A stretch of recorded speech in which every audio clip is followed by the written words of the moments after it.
The visions are haunting. War, hunger, death. For Alex, those nightmares are real, because for Alex, those are childhood memories. He's really opened our eyes and really reinforced that, not to take those simple things for granted. What's the old phrase, walk a mile in someone else's shoes? After hearing Alex Tagawa's story, you'll run. Something Alex has become very good at these days. And I'm thinking, man, this guy looks like a runner. You can't just tell by looks and everything. So I was like, let me ask him. Chad Tylengurtis remembers the first time he met Alex. The track coach at Lee High School had heard about a 17-year-old transfer student who might be worthy of a tryout. Hey, Alex, how fast do you think you can run 3 miles?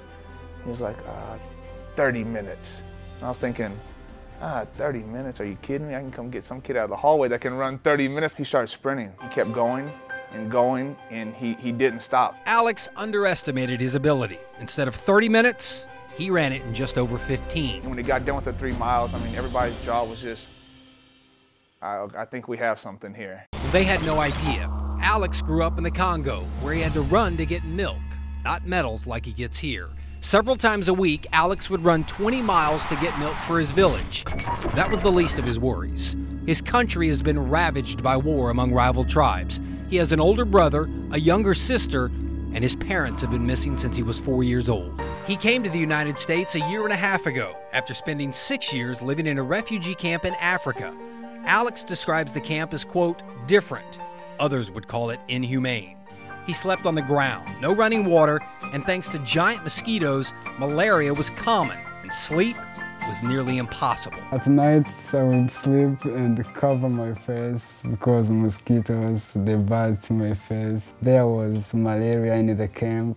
Malaria? So I would get sick like 4 times each year, and it was very bad.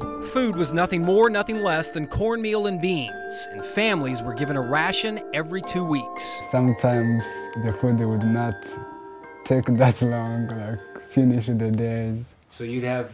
No food. You wouldn't eat for a few days? Yes. We can't conceive of the kind of atrocities going on over there in Africa that, he lived through and survived. One story involves a rival tribe killing all the men and boys from Alex's village. Alex saw the violence firsthand as madmen tore through the village with machetes. Alex survived only because he was disguised as a young girl wearing a dress. That's how the family escaped and eventually made their way to the refugee camp. It's very sad to see the war in your country. People are fighting. And also in our country where I grew up, there was no police. So it was hard to ask for help. After 6 years in the camp, the Tagawa family made their way to San Antonio with the help of Catholic Charities. They were alone, they didn't speak English, but they were safe. The biggest American culture shock? The construction. Alex was in awe of our buildings, homes, and highways. How can people build this building? Maybe it's God who built them, not people. Alex knows God certainly had a hand in what happened next. After 6 months, the family wanted to move again. His brother thought he could find a better job in Iowa than in San Antonio.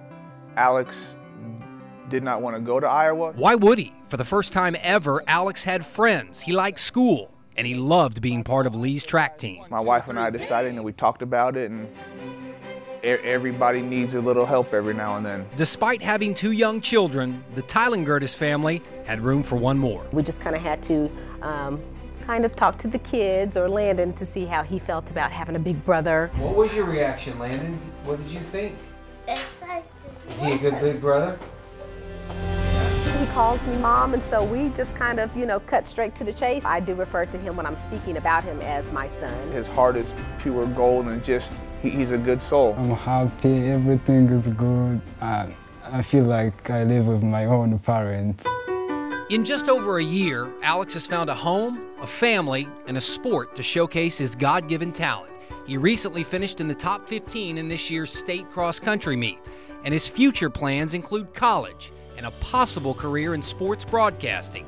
Alex speaks 5 languages and is in the process of learning Spanish by listening to, of all things, soccer announcers. Buenos días, amigos. Hola, Copa Mundial de la FIFA Sud.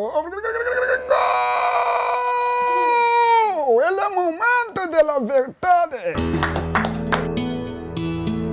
comes across, oh, Coach T, you and your wife are so, so nice to bring him in. And it's almost like just the opposite. It's like he has brought like so much to our family. We feel like we're the lucky ones.